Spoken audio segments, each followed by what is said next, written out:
The Global Observatory team, represented by Jose Maria Figueres Olson, Concordia 21, Christensen Global Strategies, and Mission Point Capital, have made a commitment to enable governments to reach agreement at Copenhagen to mitigate climate change, to put the world on a course of greater ecological and economic stability.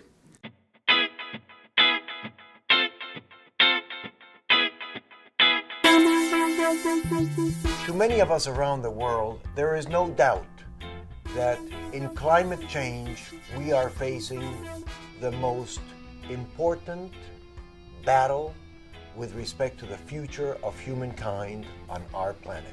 It's the melting of the glaciers in the Himalayas. This is not a left issue or a right issue.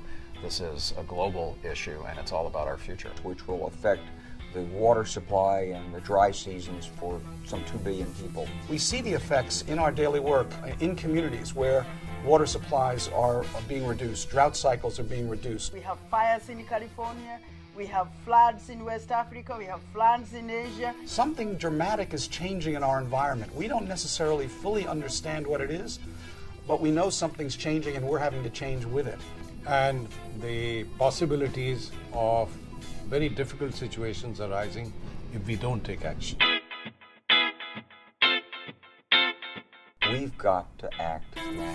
The fact is that we're asking countries to reduce their greenhouse gas emissions 20 or 30% in the next decade and 80% by 2050. And each individual can reduce his or her own carbon footprint that much in a matter of days. And it's not just governments or the private sector, companies, it's all of us in the lifestyle that we have become used to but will have to change. Simple things like not boiling more water than you need when you're going to have a cup of tea.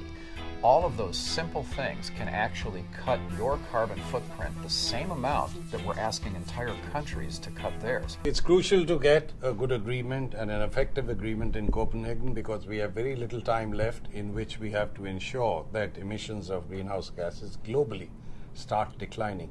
And therefore, if we don't get a good agreement in Copenhagen, then we're only postponing the problem and therefore making it more difficult.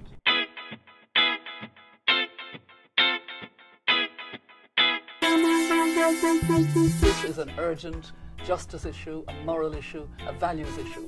It's all about who we are and how we're going to survive this century. Copenhagen becomes this cornerstone of how we're going to invent our future, how we're going to invest in our future. This is really a matter of life and death.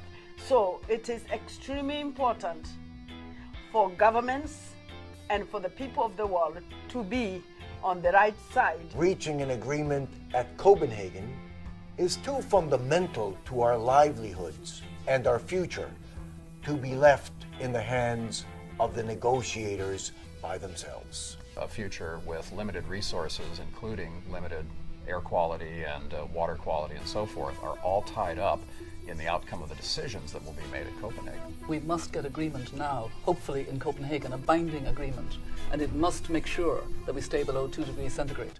I have grandchildren who will be in their 40s in 2050. Will they have a world? It's as serious as that. The Global Observatory will help the public understand what's happening in Copenhagen inside the global climate change negotiations. Them to participate in the decision-making process in a way which has never before been tried.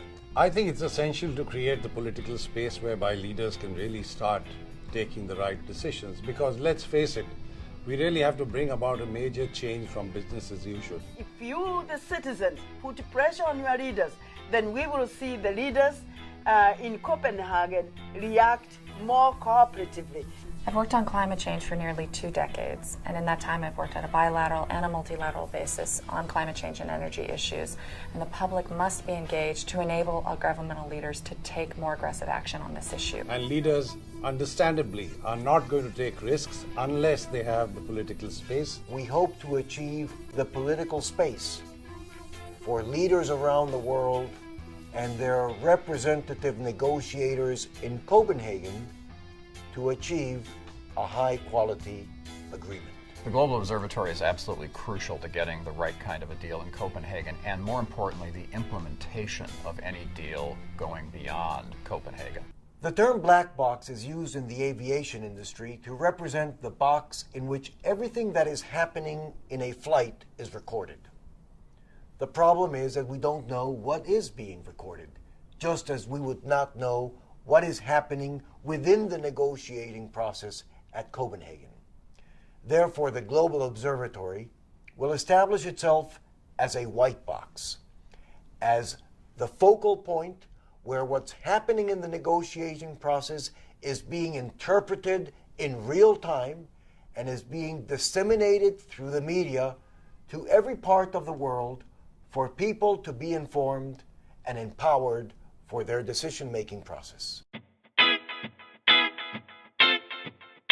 And what the Global Observatory is doing is opening up what's happening inside of the black box and communicating it to the public so that they understand and can get involved and make an impact on this issue. To contribute actively, as we all should, to the process of Copenhagen and to making it a success. So we have experts doing real-time analysis of what's happening in the government negotiations in Copenhagen and translating what does that mean for each of us. This Global Observatory can really create that political space. The great thing about the Global Observatory is that it is reaching out to the public on a global basis to try to give our political leaders the willpower to do what they should know is right. I think the Global Observatory is a very useful initiative.